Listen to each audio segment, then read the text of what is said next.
على صاحب الخلق العظيم وصاحب السيرة العطرة محمد بن عبد الله صلى الله عليه وسلم. Ibn Ubay, il demanda qu'on libère les 700 prisonniers de Bani Qaynuqa. On les libéra, mais les juifs de Bani Qaynuqa, ils étaient touchés par une frayeur qu'ils ont quitté carrément l'endroit où ils habitaient. Ils ont quitté la forteresse et ils ont rejoint Khaybar qui se trouve au nord de Médine. Là, le clan des juifs, il commença à se rassembler.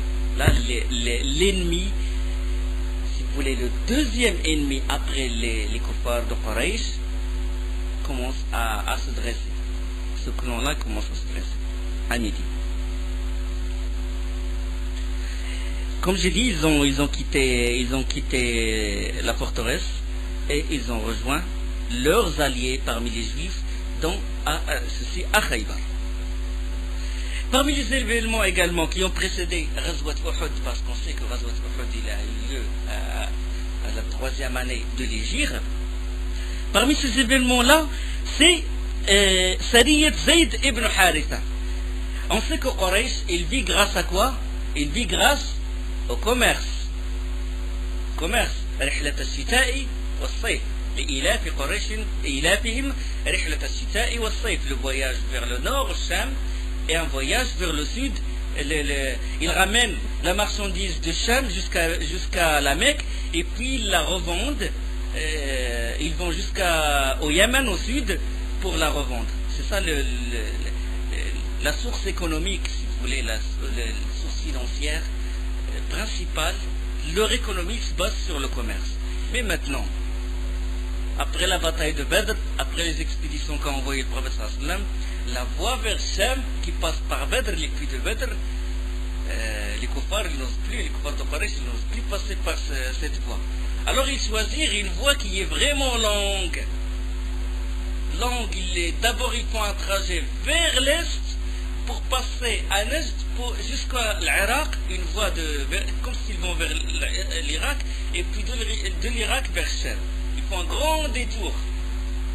Ils ne peuvent pas passer par Badr parce que l'humiliation de Badr et tout, c'était une grande leçon. Donc ils n'osaient pas s'aventurer. Et là, ils ne peuvent pas se dépasser du commerce, parce que là, ils peuvent tomber dans la famine, ils peuvent avoir beaucoup de problèmes. Ils choisirent cette voie qui passe par la plaine de Nejd et par l'Irak. À l'est de la Mecque, à l'est de Médine, Nejd. Là, ils envoyèrent une riche caravane sous le commandement de Abu Sufyan, et transportait une marchandise d'une valeur de 100 000 dirhams d'argent. C'est-à-dire, à l'époque, c'était vraiment une vraie marchandise, une grande valeur. Et là, c'était l'affaire de cette caravane, il fut tenue secrète. Vu la valeur de cette caravane, 100 000 dirhams, donc les grands commerçants, ils ont fait ça secrètement. Même les gens de la Mecque, ils ne furent pas au courant de l'envoi de cette caravane. Ils ont eu peur. Ils ont fait toutes les précautions pour que le prophète sallam et ses compagnons ne soient pas au courant parce que le prophète sallam, il envoie des éclaireurs. Il veut leur barrer ce chemin-là. Pourquoi? Une pression pour qu'ils retournent à Allah, une pression pour qu'ils reviennent à Allah et qu'ils suivent l'islam. Derrière ça, une miséricorde. D'accord? Le djihad en lui-même, il est miséricorde. D'accord? Vous avez compris? C'est comme quelqu'un, par exemple, qui a un fils, et que son fils, il est malade, il a une appendicite, etc. Lui, il est prêt à voir son fils les chirurgiens en train de fondre son ventre. Pourquoi? C'est du mal. Mais derrière ce mal, c'est quoi? C'est du bien. Donc, en même temps, c'est une miséricorde. Par la miséricorde d'Allah, Allah, par exemple, il nous met à des épreuves, des maladies. Pourquoi une purification? Peut-être que dans cette maladie, on retourne à Allah. De même, le djihad, en lui-même, c'est du mal, mais derrière, il y a rahma d'Allah, subhanahu wa ta'ala. Donc il a voulu barrer ce chemin, pas pour les jeter dans la famine ou quoi que ce soit, mais pour qu'ils retournent à Allah subhanahu wa ta'ala. Tenu secrètement cette caravane. Mais, subhanallah, il y avait une personne qui s'appelle Naïm ibn Mas'oud. Naïm ibn Mas'oud, on va parler plus tard de lui. Il a fait un grand acte de bravoure plus tard dans Ghazwat al-Khandaq. On va en parler, bi'idhnillah, si on est vivant, si on reste vivant, inshallah. Naïm ibn Mas'oud, il va à Médine. Et il était mécréant. Et il avait un ami pendant la Jahiliya qui s'appelle Sulayt. Sulayt est musulman. Et Naïm ibn Mas'oud, il est parti, il est rentré chez les Juifs de Bani Nadir. Il rencontra Naïm ibn Mas'oud quand il rentra à Médine, et il est allé directement chez les Juifs de Bani Nadir. Et il a rencontré son ancien ami qui est Sulayt. Sulayt est musulman. Et ils se sont réunis chez une personne qui s'appelle Kinana ibn Abil Huqayq, un juif de Bani Nadir, et ils ont bu le vin ensemble. Le vin ne fut pas encore interdit. Sulayt restait conscient. Mais Naïm ibn Mas'oud, il fut emporté par le vin, par l'ivresse. Le vin lui a fait jouer des tours. Et puis il commença à parler de la caravane que préparait Abu Sufyan. Et Sulayt, conscient, il écoute. Puis Naïm ibn Mas'oud commence à donner les détails avec le vin, avec l'ivresse. Et lui, il fait partie de la minorité qui a tenu la chose, c'est-à-dire les confidents de Sufyan. Il commence à parler de la caravane, des détails, qui va la diriger, par où il va passer, tous les détails, il a livré tous les détails à Sulayt. Sulayt directement, il enregistra la cassette, et il est allé directement voir le prophète sallallahu alayhi wa sallam. Et il lui fit le récit des détails qu'a livré Naïm ibn Mas'oud. L'envoyé d'Allah sallallahu alayhi wa sallam ne tarda pas à envoyer une expédition sous le commandement de Zayd ibn Haritha, Hibb al-Rasul sallallahu alayhi wa sallam, son bien-aimé, celui qui a vécu sous Khadija radiallahu anha. Zayd ibn Haritha. Il lui donna les instructions de couper la route à la caravane près de Qarada, c'est-à-dire l'un des principaux points d'eau. On sait que la caravane toujours est choisie les endroits où se trouve l'eau pour s'approvisionner d'eau, c'est un abreuvoir aussi pour les chameaux, etc. Et là, Zayd ibn Haritha était aux aguets à cet endroit, à Qarada. Il attendait cette caravane. Bon, Abu Sufyan, il passa par l'itinéraire prévu, comme ce qu'a dit Naïm ibn Mas'oud. Les musulmans, ils attendaient ils sont aux aguets, et puis là, Abu Sufyan, il passa, et les musulmans l'attaquèrent. Ils s'attaquèrent à cette caravane. Lui, il n'était pas prêt parce qu'ils se sont dit, jamais quelqu'un n'imaginait que l'information puisse atteindre Médine. Donc ils n'étaient pas armés, il n'a pas engagé des gens qui protègent la caravane. Il a pris la fuite avec les autres, ceux qui étaient avec lui, et ils ont laissé la caravane intacte. 3000 dirhams d'argent, les chameaux, tout ce qu'il y a dedans. Et Zayd ibn Haritha n'a fait que prendre ce grand butin et l'emmener vers Médine tranquillement. Et en plus de ça, ils prirent des captifs, parmi lesquels Fuat ibn Hibban, qui était l'un des guides, l'un de ceux qui montrent l'itinéraire à Abu Sufyan. Celui-ci, il embrassa l'islam. Voilà, on a parlé de ça. Subhanallah, derrière le djihad, une personne qui rentre en islam. Maintenant, même la route du côté de l'Irak, il fut barré. Et là, c'est un grand problème. Quand cette route il fut barrée, la perte de cette caravane, il a fait monter le désarroi de Quraysh, et la haine de Quraysh ne cesse d'augmenter, puis ils sont arrivés à un point, ou bien c'est le combat, ils sont obligés de combattre Mohammed. Ou bien les anéantir, ou bien c'est ils courent à leur perte, parce que là, toutes les voies elles sont barrées vers le nord, vers le Sham. Et Abu Sufyan, il demanda à Quraysh que leurs biens qu'ils utilisaient d'habitude pour le commerce, qu'ils le consacrent au combat. إن الذين كفروا ينفقون أموالهم الله سبحانه وتعالى révéla إن الذين كفروا ينفقون أموالهم ليصدوا عن سبيل الله فسينفقونها ثم تكون عليهم حسرة ثم يغلبون والذين كفروا إلى جهنم يحشرون. Allah subhanahu wa ta'ala révéla ceux qui ne croient pas dépensent leurs biens pour éloigner les gens du sentier d'Allah, qu'ils les dépensent donc, après quoi ils n'en tireront qu'amertume, et puis que ceux-là seront vaincus, et tous ceux qui ne croient pas seront rassemblés en enfer. Cet argent qu'ils ont donné, il va se retourner contre eux. Abu Sufyan ne s'est pas arrêté là, il commença à demander les fonds des renforts des tribus alliées, Ratafan, Ibn Salim, etc. Et il réunit les Ahabish également. On a parlé des Ahabish, c'était une tribu qui regroupe beaucoup d'affranchis. C'était des esclaves qui ont été affranchis, qui sont réunis dans un endroit.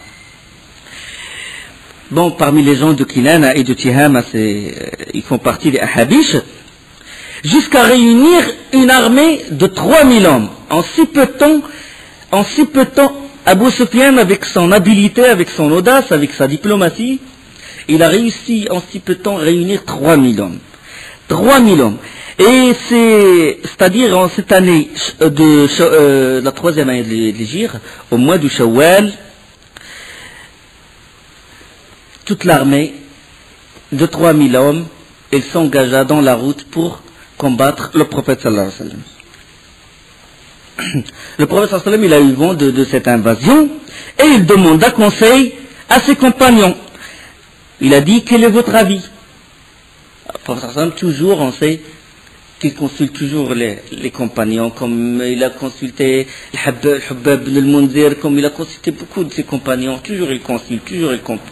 Lui, sallallahu alayhi wa sallam, qui reçoit la révélation, et pourtant il consulte ses compagnons. La consultation est très importante. Il consulta ses compagnons et il leur dit, qu'est-ce qu'on fait? Est-ce qu'on va sortir de Médine pour les combattre, ou on reste à Médine, on reste retranché dans la ville? Hamza radiyallahu anhu dit, oh envoyé d'Allah, si nous restions dans la ville, il dirait de nous qu'on s'est découragé. On sort pour le combattre. Quelques compagnons, surtout ceux qui n'ont pas participé à Badr, c'est qu'ils brûlaient d'envie de combattre, parce que avant ils ne s'attendaient pas qu'il y ait une bataille, parce que le prophète sallallahu alayhi wa sallam, quand il est sorti à Badr, c'était pas pour combattre, c'était pour intercepter la caravane d'Abu Sufyan. Et puis après ils furent surpris que Abu Jahl fut tué, que Nadr ibn al-Harith, que Umayy ibn al-Khalaf, que la situation a changé, que c'est une bataille qui a eu lieu, et ils ont eu, c'est-à-dire, c'est comme une occasion qu'ils ont ratée. Et là, ils commencèrent à brûler d'envie de participer dans cette bataille. Ils ont dit, oh, envoyé d'Allah, on veut participer, on veut combattre, c'est-à-dire, il espérait rencontrer l'ennemi. Et parmi les compagnons, radiallahu anhum, Anas ibn al-Nadr, lui aussi, il n'a pas participé à Badr, parce qu'il ne pensait pas comme les autres, il ne pensait pas qu'il y aurait une bataille. Et puis il a dit une phrase, il a dit, dommage que la première bataille qu'a vécue le prophète sallallahu alayhi wa sallam, je n'ai pas fait partie de cette bataille. Mais par Allah, s'il y a avec l'envoyé d'Allah une autre rencontre avec les Quraysh, après ce jour, Allah verra ce que je ferai. C'est-à-dire, il brûle d'envie de participer s'il y a une occasion qui s'offre, une autre bataille, il va participer. Et, comme j'ai dit, il était avide comme les autres, et les compagnons commençaient à s'agiter, ceux qui n'ont pas participé à Badr, et le prophète sallallahu alayhi wa sallam, il a dit, j'ai fait un songe. Ils ont dit, lequel, ô envoyé d'Allah? Il a dit, j'ai vu une vache qu'on égorgeait, et j'ai vu une ébréchure au tranchant de mon épée. Et aussi, je me suis vu en train d'entrer ma main dans une armure solide, dans une forte armure. Le hadith, il est dans le Bukhari. Ils ont dit, oh envoyé d'Allah, c'est quoi l'interprétation de ce songe? Il a dit, les vaches sacrifiées, il a dit, ce sont quelques-uns de mes compagnons qui seront tués. Et il a dit, les bréchures sur mon épée, c'est qu'on va subir une mise en déroute. Dans une autre version, il a dit, c'est un coup qui sera porté contre moi. Il a dit, la forte cuirasse, je l'ai traduite par Médine. Je l'ai traduite par Médine. C'est-à-dire où il sera le mieux protégé, c'est à Médine. Puis il dit à ses compagnons, il dit, si nous les attendons dans la ville, ils n'osent pas, ils ne peuvent pas nous confronter. Dans la ville, on est protégé, il y a les murs, et quand ils rentrent, c'est sûr qu'on va les battre. Il a donné cet avis. Et là, ils ont dit, oh, envoyé d'Allah, durant le Jahiliya, personne n'ose rentrer à Médine, alors dans l'islam, ils peuvent jamais rentrer. Durant le Jahiliya, on était des hommes. Jamais quelqu'un n'a réussi à rentrer à Médine. Dans l'islam, on va baisser les bras. Non, ils vont même pas essayer de rentrer. Sortons pour les combattre. Et le prophète sallam, il commence à consulter, et puis eux, ils disent, on est nombreux, on est là, on est plus fort, on est plus nombreux qu'à Badr, etc. Et Naïm ibn Tha'laba, il a dit, envoyé d'Allah, ne nous prive pas du paradis, car par celui qui détient mon âme, dans sa main, j'y rentrerai. Et le prophète sallam a dit, par quoi tu vas y rentrer? Par quoi tu vas rentrer au paradis? Il a dit, parce que j'aime Allah et son prophète. Il a dit, tu as raison. Si c'est parce que tu aimes Allah et son prophète, c'est une cause pour que tu entres au paradis. Bien que finalement, on ne rentre au paradis que par la miséricorde d'Allah subhanahu wa ta'ala. L'amour d'Allah, il ramène la miséricorde. De ces discours, il apparaissait clairement que la majorité des assistants, des compagnons du prophète sallallahu alayhi wa sallam, ils ne voulaient pas rester à Médine. Ils voulaient sortir pour combattre. Le prophète sallallahu alayhi wa sallam, il était d'avis de garder Médine, c'est-à-dire de rester à Médine, parce que la victoire, il serait garantie. Bon, les hommes, ils s'assemblèrent, c'était le jour de vendredi, et le prophète sallallahu alayhi wa sallam, il a fait le Jumu'ah. Avant, il a dit, bon, je prends votre avis, vous êtes mis d'accord sur ce point, c'est qu'on sort, d'accord, on sort. Il accepta il choisit ce qu'ils ont choisi. Et il prêcha, sallallahu alayhi wa sallam, et il fit porter serment pour le djihad, et il a exigé l'effort, le sacrifice, l'endurance, la patience, et puis après, dès qu'il a terminé la prêche, il est rentré chez lui, sallallahu alayhi wa sallam, et il a pris son mirfar. Vous savez ce que ça veut dire mirfar?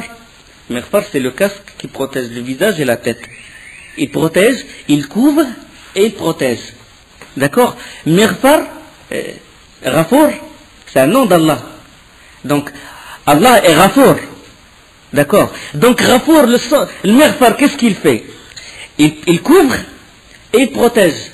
Donc, l'explication de l'attribut d'Allah qui est Ghafour, ça veut dire qu'il couvre. Il couvre quoi? Il couvre le péché de son esclave et il le protège contre les répercussions de ce péché. Parce que quand on commet un péché, on reçoit le châtiment, soit dans ici-bas, soit dans l'au-delà. Sûr. Soit par la baraka de rizq, il s'annule ou il se réduit, etc. Il y a beaucoup de choses. Donc, Allah subhanahu wa ta'ala, Ghafour, ça veut dire qu'il protège, il nous protège, qu'il couvre ce péché-là, et il nous protège contre les méfaits de ce péché-là. Vous savez, dans le hadith où Allah subhanahu wa ta'ala, quand son esclave, il comparait devant lui, Allah yakhlu bi'abdi, il est seul avec lui, comme il veut, Allah subhanahu wa ta'ala. Comme il veut, il est avec son esclave et puis il lui dit, tu sais, le jour tel, l'heure telle, tu as fait ça, et puis l'esclave,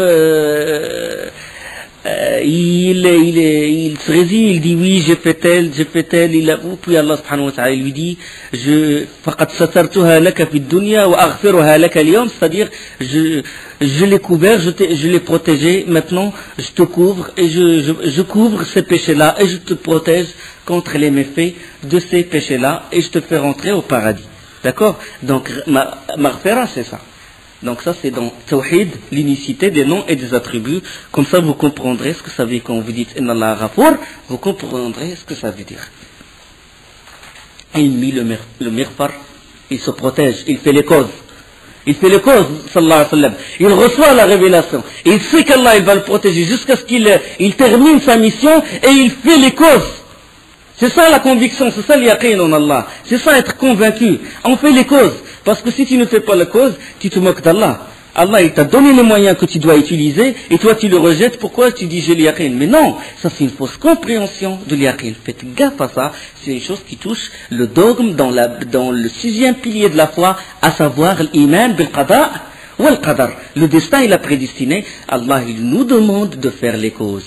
Comme il nous demande de faire les causes ici-bas, quand il fait froid, on se protège le corps, etc. De même, quand il s'agit des choses, quand un froid il nous touche, on se protège, d'accord? On porte les vêtements de laine, etc. Quand les ennemis vont nous combattre, on se protège. On se protège, on ne dit pas qu'on a la conviction totale et on est dénué de toute armure, et sans armes tu le combats. Non, ça c'est pas la conviction. Parce que le fait de faire les causes fait partie de la conviction, fait partie de l'yaqin fillah, subhanahu wa ta'ala. Il a fait les causes. Il s'est revêtu de sa cuirasse. Sallallahu alayhi wa sallam. Au dehors, les compagnons, ils commencèrent à se réprimander. Ils ont dit, nous avons contraint l'envoyé d'Allah. Nous l'avons contraint à faire une sortie contre sa volonté. Alors même l'envoyé d'Allah, il reçoit la révélation du ciel et pourtant nous, on l'a contraint. C'est pas bien ce qu'on a fait. Puis ils ont dit, on revient à notre décision.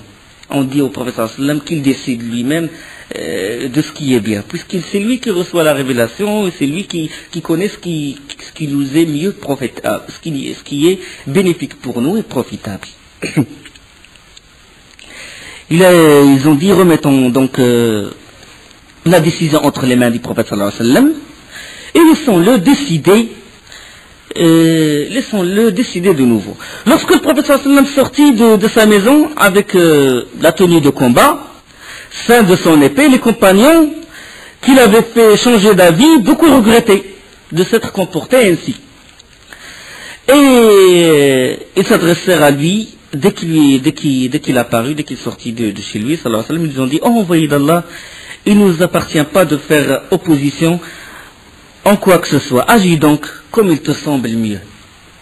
Le prophète sallallahu alayhi wa sallam, il dit, il ne s'y est pas à un prophète, une fois qu'il a revêtu une armure, de la déposer tant qu'Allah n'a pas jugé.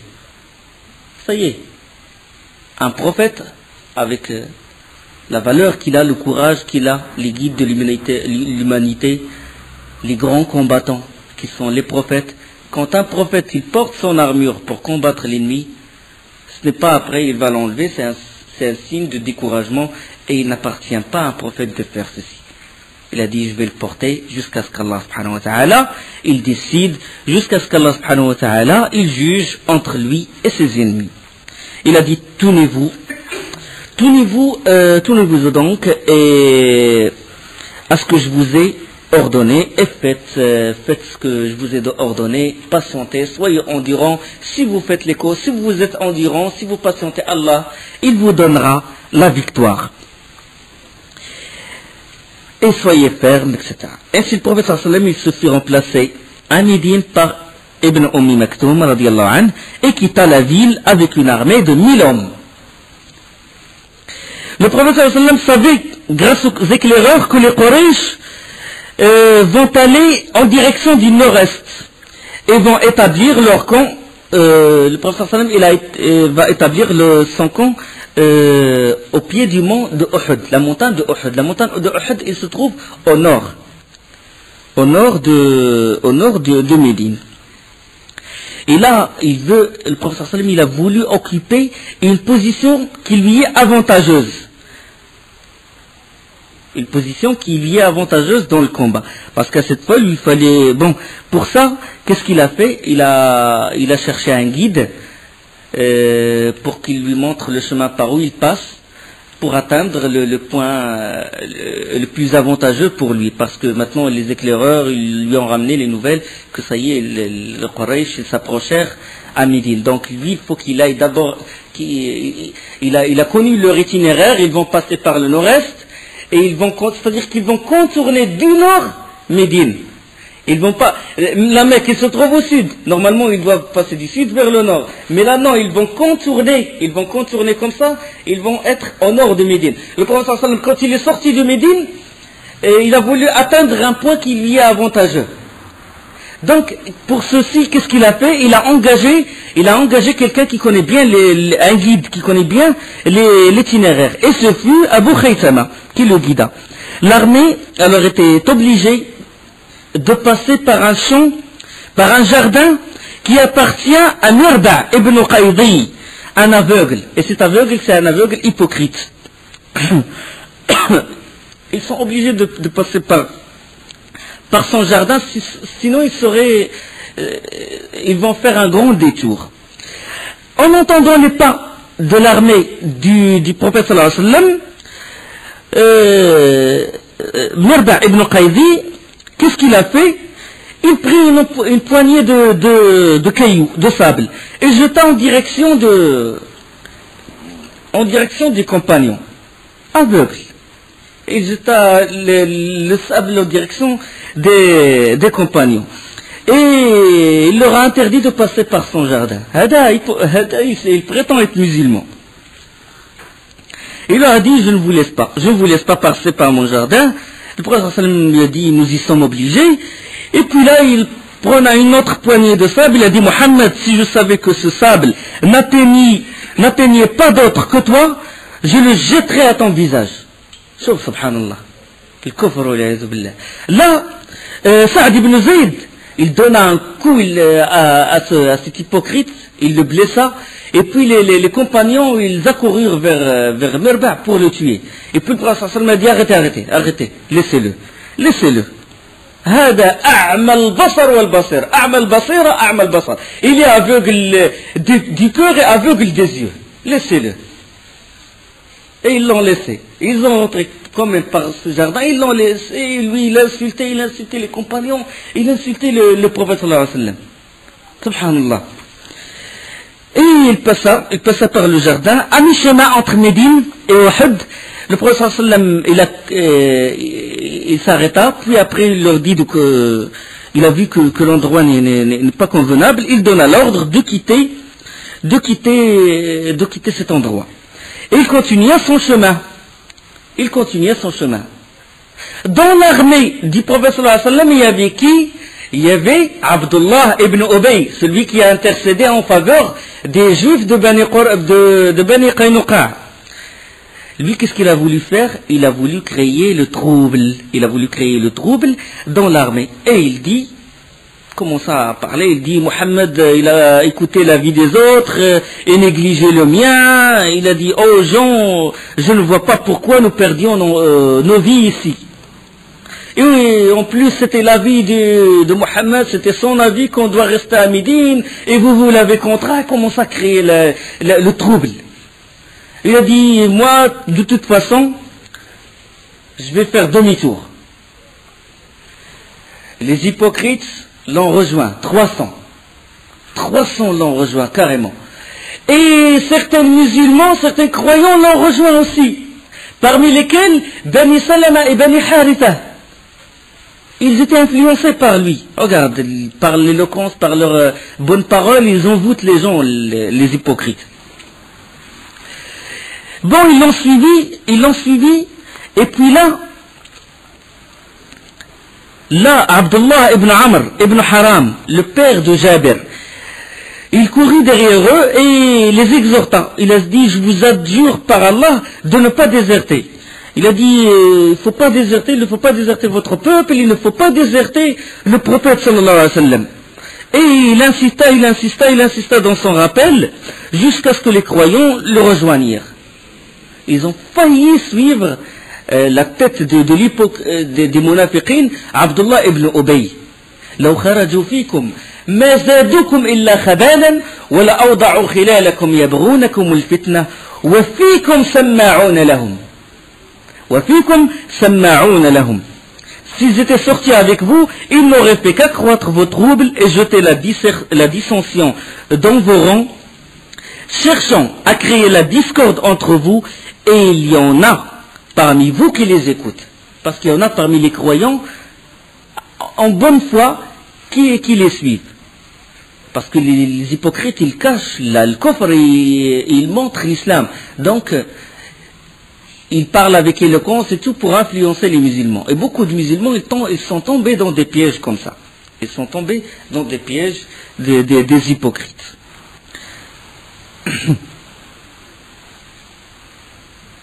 Allah subhanahu wa ta'ala, quand dans Surat Al-Imran, il a parlé de ces deux clans, à savoir Bani Haritha et Bani Salama. Il dit وَإِذْ غَدَوْتَ مِنْ أَهْلِكَ تُبَوِّئُ الْمُؤْمِنِينَ مَقَاعِدَ لِلْقِتَالِ وَاللَّهُ سَمِيعٌ عَلِيمٌ إِذْ هَمَّتْ طَائِفَتَانِ مِنْكُمْ أَنْ تَفْشَلَا وَاللَّهُ وَلِيُّهُمَا وَعَلَى اللَّهِ فَلْيَتَوَكَّلِ الْمُؤْمِنُونَ. Lorsqu'un matin tu quittas ta famille pour assigner aux croyants les postes de combat, et Allah est audient et omniscient, c'est-à-dire à la bataille de Uhud, quand deux de vos groupes songèrent à fléchir, alors qu'Allah est leur allié, à tous deux, car c'est en Allah que les croyants doivent placer leur confiance. Bani Salama et Bani Haritha, les deux, ceci dans Surat Al-Imran. À partir du verset 120 jusqu'en bas, c'est Ghazwat Uhud, c'est la bataille de Uhud. Comme c'est rapporté par le hadith de Jabir ibn Abdullah radiyallahu anhu. Jabir, c'est le fils d'Abdullah ibn Amr ibn Haram. Lui, il rapporte ce hadith-là. C'est Abdullah ibn Amr ibn Haram, c'est lui qui a insisté pour que les Bani Haritha et les Bani Salam le rejoignent. Et Jabir ibn Abdullah radiyallahu anhu, dans le hadith rapporté par al-Bukhari, il a dit ceci, qu'il faillit céder et tomber dans le piège des hypocrites. Dans le même hadith, il dit, les hypocrites, quant à eux, ont dit, si nous savions que vous allez combattre, nous ne vous abandonnerions pas. Il dit, il n'y a pas de combat. On ne croit pas qu'il y a un combat. Si nous savons qu'il y a vraiment un combat, on ne va pas vous abandonner. Mais on est sûr qu'il n'y aura pas de bataille. Et puis, quand ils s'obstinèrent à retourner, Abdullah ibn Haram, il a dit, ennemi d'Allah, il s'est adressé à eux, il a dit, Allah soutiendra son prophète. Il n'a pas besoin de vous, Allah il va soutenir son prophète et les compagnons qui l'ont soutenu. Et Allah subhanahu wa ta'ala, il fait descendre à leur propos,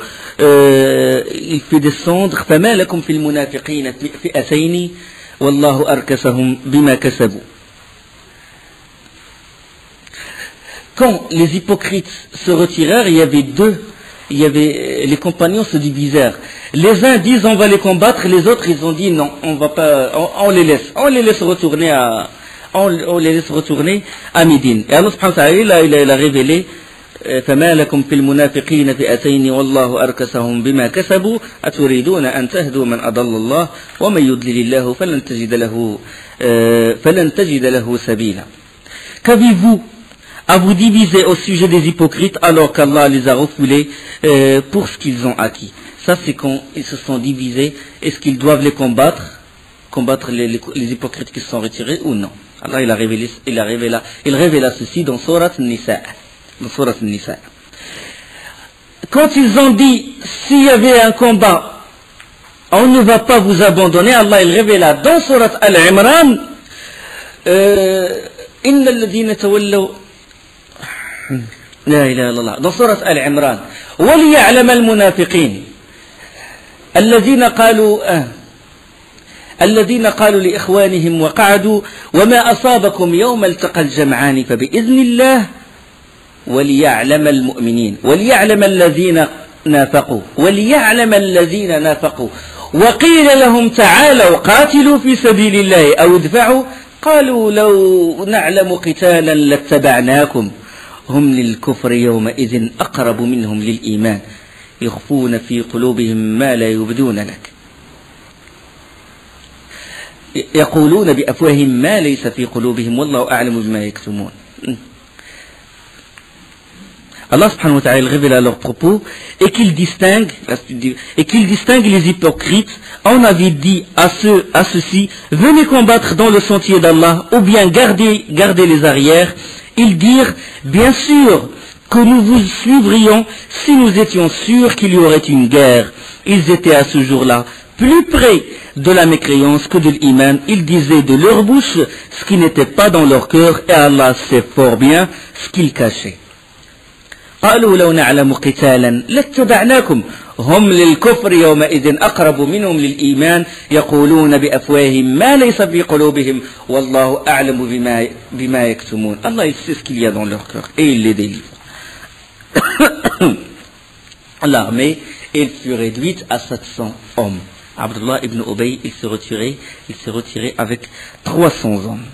L'armée s'avança jusqu'à Uhud. Le prophète sallallahu alayhi wa sallam il fit poursuivre sa marche jusqu'à placer ses hommes au pied du mont Uhud. Uhud il se trouve au nord. Lui il s'est mis, il s'est mis où? Il s'est mis au pied du mont de Uhud. Au pied. Et donc il a mis Médine devant lui. Et le mont de Uhud derrière lui. Comment le prophète sallallahu alayhi wa sallam il a choisi exactement cette position. Il a utilisé, ça fait partie de la stratégie, de la stratégie de guerre. Et ça fait, c'est-à-dire, comment le prophète sallallahu alayhi wa sallam il a réussi, c'est-à-dire avec son intelligence, à choisir exactement cet endroit. Et donc, il s'est trouvé devant une situation, c'est-à-dire lui en bas du mont de Uhud, la pente à sa faveur, et Médine en face de lui. Il a choisi ça parce que c'est une situation déconcertante pour les kuffars. Ça va les perturber. Parce que s'ils vont se mettre, quand les kuffars vont venir, qu'est-ce qu'ils vont faire? Eux, qu'est-ce qu'ils cherchaient? Ils cherchaient à confronter le prophète sallallahu alayhi wa sallam, parce qu'ils étaient plus nombreux. Ils veulent directement qu'il y ait une confrontation. Donc ils le cherchaient. Mais le prophète sallallahu alayhi wa sallam, il a gardé son dos, il a donné son dos au mont de Uhud, la montagne derrière lui, et donc eux, ils ne peuvent pas venir de derrière, et en même temps Médine devant lui. Donc eux, ils sont obligés de se mettre en face de lui. Et s'ils se mettent en face de lui, ils vont laisser Médine derrière lui, derrière eux. Et c'est une situation désavantageuse. Médine, on ne sait jamais ce qui va venir de derrière. Ils vont être dans le doute. Ils vont être désemparés, toujours gênés par ce qui se passe derrière. Parce que la ville, peut-être que les compagnons, ils ont dressé des embuscades derrière. Donc le prophète, c'est pas par hasard qu'il a choisi cette position. Et il y a aussi une autre chose, c'est que la pente, elle est en faveur du prophète sallallahu alayhi wa sallam. Ça veut dire que lui, il est au-dessus comme ça, et eux en bas. Donc il est plus avantageux pour les archers, pour ceux qui envoient l'arme, les flèches, et même quand ils foncèrent vers lui, vers les kuffars, ils sont plus avantagés. Les autres en bas, ils reçoivent tout le poids. D'accord? Ça c'est deuxièmement. Et comme j'ai dit, troisièmement, c'est que le mont Jabal Uhud, il protège l'arrière des compagnons du prophète sallallahu alayhi wa sallam, et eux, les autres, ils ne sont pas protégés. Les kuffars ne sont pas protégés. Intelligence du prophète sallallahu alayhi wa sallam. Donc, ils sont arrivés, et les kuffars, ils étaient obligés de faire face aux musulmans et de camper en face des musulmans. Le prophète sallallahu alayhi wa sallam, quand il a vu la troupe des kuffars, il passa en revue ses troupes à lui. Il donna l'étendard à qui? À Mus'ab ibn Umayr, radiyallahu anhu. Il lui a donné déjà l'étendard dans Ghazwat Badr, lui et Ali. Là, il a donné l'étendard à Mus'ab ibn Umayr et il a donné la bonne nouvelle aux musulmans. S'ils patientaient, Allah les soutiendrait. S'ils patientent, s'ils sont endurants, Allah il va faire descendre 3000 anges. Il a fait descendre 1000 anges dans la bataille de Badr. Là, Allah il va descendre 3000 anges. Plus encore, s'ils patientent davantage, Allah il va faire descendre 5000 anges. إذا همت طائفتان منكم أن تفشلا والله وليهما وعلى الله فليتوكل المؤمنون وَلَقَدْ نَصَرَكُمُ اللَّهُ بِبَدْرٍ وَأَنْتُمْ أَذِلَّةٌ. Allah il vous a soutenu, il vous a donné la victoire à Badr alors que vous étiez humiliés, alors que vous étiez moins nombreux. فَاتَّقُوا اللَّهَ إِن كُنتُم مُؤْمِنِينَ إِذْ تَقُولُ لِلْمُؤْمِنِينَ أَلَنْ يَكْفِيَكُمْ أَنْ يُمِدَّكُمْ رَبُّكُمْ ب3,000 مِنَ الْمَلَائِكَةِ مُنْزَلِينَ. Quand il disait aux compagnons, lors te voilà disant croyant, ne vous suffit-il pas que votre Seigneur vous fasse descendre en aide 3000 anges, 3000. Bala in tasbiru wa tattaqu wa ya'tukum min fawrihim hada yumdidkum rabbukum bi 5,000 min al-malaikati musawwimin. Mais si vous êtes endurant et pieux et qu'il vous arrive en cet instant-là, votre Seigneur vous grossira de 5000 anges marqués distinctement. 5000 anges. وما جعله الله إلا بشرى لكم ولتطمئن قلوبكم به وما النصر إلا من عند الله العزيز الحكيم ليقطع طرفا من الذين كفروا أو يكبتهم فينقلبوا خائبين. Il est vrai qu'Allah nous perd ainsi qu'à titre de bonnes nouvelles et pour en rassurer vos cœurs. Pour en rassurer. Parce que le travail doit être fait par vous. إذ يوحي ربك إلى الملائكة أني معكم فثبتوا الذين آمنوا. Le grand travail c'est celui des croyants. Et Allah il envoie les anges pour raffermir les cœurs. Mais d'abord c'est vous qui devez agir. D'accord? Quoi qu'il en soit, la victoire ne peut venir que d'Allah, le puissant et le sage, pour anéantir une partie des mécréants ou pour les humilier par la défaite et qu'ils s'en retournent donc déçus. ليقطع طرفا من الذين كفروا أو يكبتهم فينقلبوا خائبين.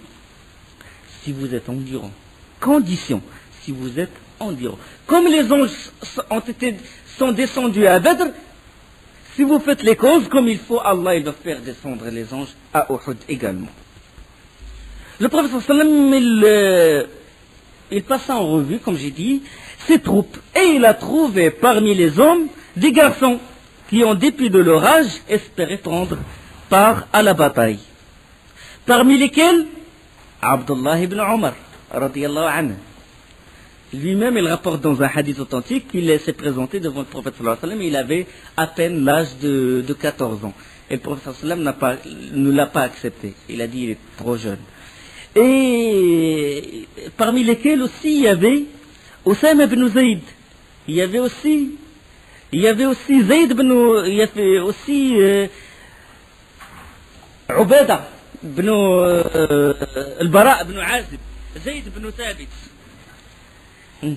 Zayd ibn Thabit. Et le prophète sallam il les a vus 13 ans, 14 ans, puis 10 ans. Il y avait un qui avait 10 ans. Le prophète sallam leur a dit non, retournez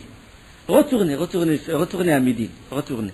Il n'a pas laissé ni Zayd, ni Osama ibn Zayd, ni Abdullah ibn Omar, ni Zayd ibn Thabit, ni le Bara ibn Azib.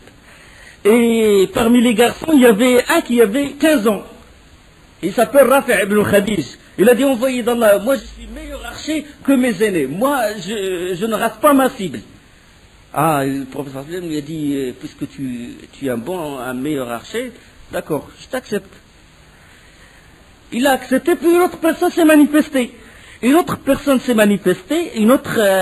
autre jeune, radiallahu anhu, il s'appelle Samura ibn Jundub. Il a dit, envoyé d'Allah, tu l'acceptes ou tu ne m'acceptes pas? Il a dit, moi, si je le combat, je le bats. Il a dit, moi, je peux le vaincre. Il a dit, il faut me choisir moi, puisque tu as choisi Rafi', tu me choisis moi aussi. Le professeur a dit, allez. Il a dit, faites le combat, pour que je vois...